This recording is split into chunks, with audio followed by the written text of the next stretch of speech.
അല്ലാഹുവിന്റെ റസൂൽ സല്ലല്ലാഹു അലൈഹി വസല്ലം തങ്ങൾ സൂറത്ത് യാസീൻ ഓതാതെ കിടന്നുറങ്ങുകയില്ല. സൂറത്ത് യാസീനിന്റെ മഹത്വം എന്താണ്?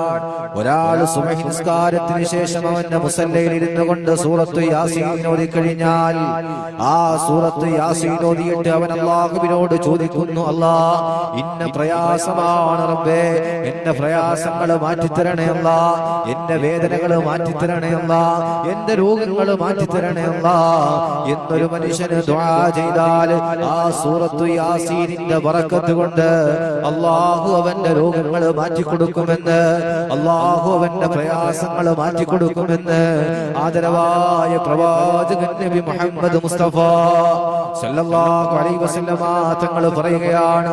അതാണ് സൂറത്ത് യാസീനിന്റെ മഹത്വം എന്ന് പറയുന്നത്. സൂറത്ത് യാസീൻ ഓതുന്ന വീടുകളുണ്ടോ? എല്ലാ ദിവസവും സൂറത്ത് യാസീൻ ഓതുന്ന വീടുകൾ ഇന്നില്ല. പണ്ട് കാലത്ത് നിർബന്ധമായി നമ്മുടെ ഉമ്മമാര് സൂറത്ത് യാസീൻ ഓതുമായിരുന്നു.